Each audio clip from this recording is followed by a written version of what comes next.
आइ हम अहाँ सबके रेसिडेंटल स्टेटस चैप्टर लॉ के दू दिन भऽ गेल छला वीडियो बनेने किछु प्रॉब्लम भऽ गेल छला बच्चा वीडियो बनेने दिक्कत भऽ गेल छला आब वो प्रॉब्लम नहीं अछि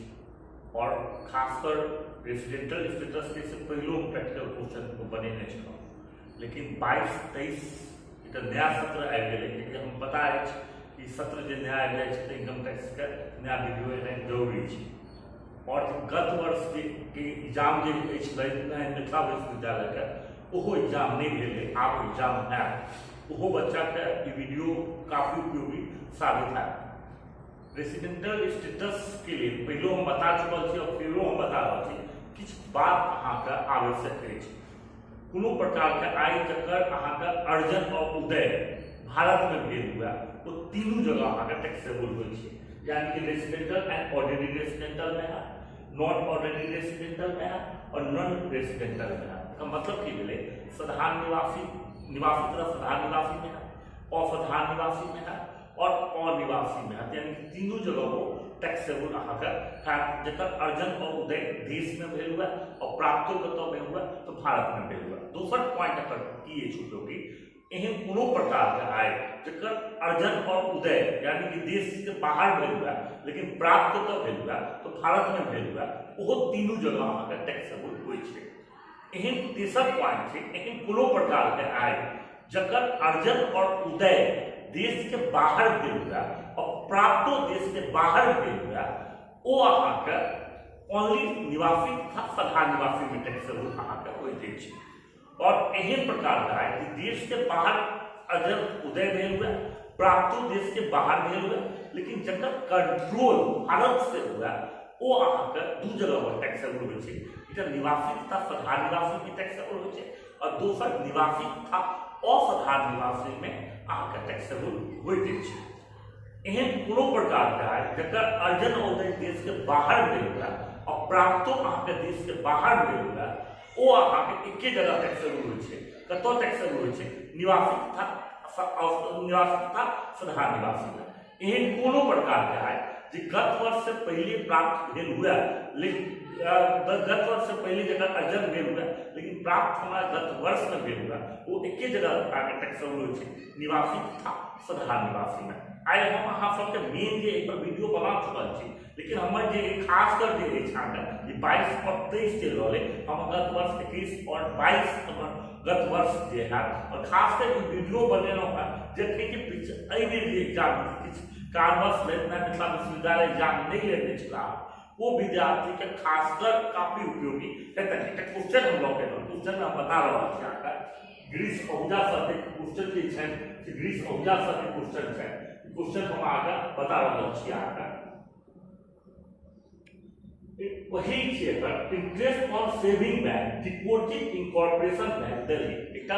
इंटरेस्ट ऑन सेविंग बैंक छै डिपॉजिट इनकॉर्पोरेशन बैंक दिल्ली में, यानी कि यदि दिल्ली में कोनो कॉर्पोरेशन बैंक में रुपया जमा छै जकर अर्जन उदय कतौ भेल छै तो दिल्ली में भेल छै और प्राप्तो कतौ भेल छै दिल्ली में, तो ई तीनों जगह से अहाँके टैक्सेबल है। यानी कतौ टैक्सेबल है तो रेसिडेंटल एंड ऑर्डिनरी रेसिडेंटल में 12,000 है, नॉन ऑर्डिनरी रेसिडेंटल में 12,000 है और नॉन रेसिडेंट में 12,000 है। क्या है जकर अर्जन और उदय यानी प्राप्त कतौ भेलै देशे में भेल और ओते जमा भेल छै तकर मतलब ई कतौ टैक्सेबल है, ई अहाँके निवासी तथा साधारण निवासी में टैक्सेबल है, ई असाधारण निवासी में टैक्सेबल है और ई अहाँके अनिवासी में अहाँके टैक्सेबल है। दोसर की कहै छै कि इनकम फ्रॉम एग्रीकल्चर अफ्रीका में और इन्वेस्टिंग कतौ करे रसिया मतलब कि कोनो प्रकार के एग्रीकल्चर से अफ्रीका में भेल है और अगर कतौ प्राप्त हुआ तो आगे कतौ इन्वेस्ट किया गया है रसिया में। यदि रसिया में आगे टैक्सेबल है यानी कि नहीं भारत में तो अर्जन के लिए नहीं भारत में वो उदय के लिए नहीं भारत में प्राप्त के लिए तो ये एक जगह टैक्सेबल है कतौ टैक्सेबल है income from agriculture in Africa यानी कि निवासी था साधारण निवासी में आगे टैक्सेबल है। तीसरा की the dividend received in USA from English company all of which 2,000 were remitted to India, यानी कि डिविडेंड अहाँके कतेक अछि यूएसए में अहाँके यूएसए के कंपनी से प्राप्त भेल ओतै जमा भेल 2,000 भारत में प्रेषित कयल गेल। यदि भारत में भेजल गेल है लेकिन प्राप्त तो कयल गेल यूएसए यूएसए इंडिया का भाग छे है, तो ये एक ही जगह टैक्सेबल है, तो टैक्सेबल है निवासी तथा साधारण निवासी में, यानी कि रेसिडेंट एंड ऑर्डिनरी रेसिडेंट में टैक्सेबल है। चार्जिंग के पॉइंट है salary draw for 2 month for working in India MNC office in Australia salary receive देते हो। कोई इंडिया कर्मचारी है वो अहाँ का भारत में या भारत के बाहर अहाँ का रूस में या कोई आन देश में अहाँ का राजदूत के रूप में एच अहाँ का या आन इंडिया ऑस्ट्रेलिया में एच अहाँ का इंडियन अथी में, तो ओकर एमएनसी में काज कर रहा है, यानी कि राजदूत के रूप में, तकर वो आय कतुका आय भेले, वो इंडिया का आय भेले। यदि वो इंडिया के आय छिए तो तीनों जगह अहाँ टैक्सेबल है, यानी कि निवासी, साधारण निवासी में, असाधारण निवासी में और अनिवासी में।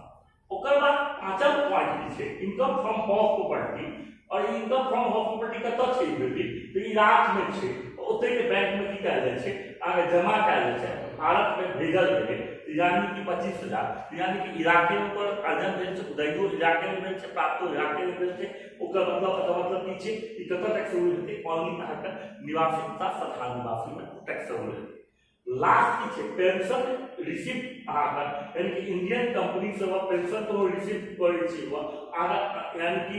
इंडियन कंपनी से पेंशन रिसीव करे छै, प्राप्त कतो करियो, तो ये तीनों जगह की है आगे टैक्सेबल है, निवासी में है, साधारण निवासी में है और असाधारण निवासी में है। आप हम अच्छा और क्वेश्चन भी समझा सकते हैं, अहाँ लोग एंड रहल छी।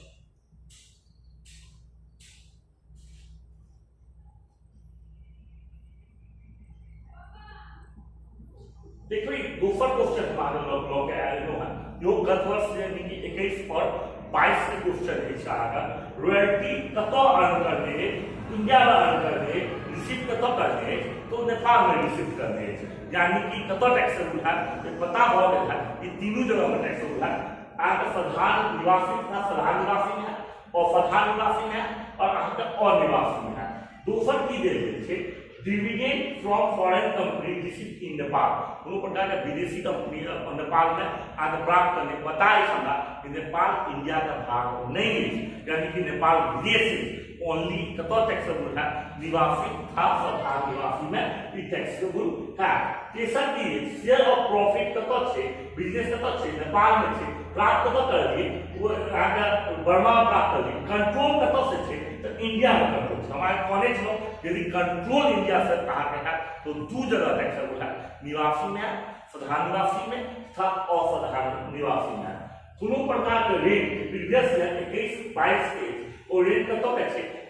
नेपाल के छे, ओते प्राप्त करबो, यानी कि यदि कोई विदेश में कोनो आय प्राप्त करबे तो ओनली कतो टैक्सेबल है, निवासी तथा साधारण निवासी में टैक्सेबल है। ओही चलते हम एकरा की करिए निवासी तथा साधारण निवासी में टैक्सेबल आ करिए। कोनो प्रकार के आगे इनकम आका रिसीव आउटसाइड इंडिया में यदि है, आउटसाइड इंडिया का मतलब की भेले, इंडिया के बाहर यदि कोनो प्रकार के भेल है, और अहाँ के इंडिया के बाहर भेल है, और अहाँ के आगामी वर्ष हर समय टैक्स जे लगे छे, वो याद रखब, पॉइंट हर समय याद रखब, हमर गत वर्ष के अनुसार लगे है, सेक्शन 2 सब सेक्शन 9 के अनुसार गत वर्ष का कहल जाय छे, जे हमर पिछला साल अछि, हमर पिछला साल कोन अछि, 21 और 22 हमर पिछला साल है, यानी 1 अप्रैल 2021 से लेकर 31 मार्च 2022 तक। यदि 2022 के बाद यदि कोनो प्रकार के इनकम यदि है 2022 के, यदि 31 मार्च 2022 के यदि कोनो प्रकार के इनकम है, वो तीनों में से कतो टैक्सेबल नहीं है, क्योंकि वो रिसीव और नेक्स्ट ईयर छे, तो कते छे 15/4/2022, 15/4/2022 31 मार्च के बाद होइत अछि, ओहि चलते टैक्सेबल जे तीनों में से कतो वहां पे नहीं है। तकर बाद छे profit on sale of machinery daily receive आगे कहिया रिसीव करे छे 30/3/2022। आब ओकरा हम प्राप्त कतो इंडिया के बाहर करिया की करी, लेकिन तीनों कतो टैक्सेबल है, निवासी तथा साधारण निवासी में है, असाधारण निवासी में है और अनिवासी में है। जय हिंद, जय भारत, जय भारत।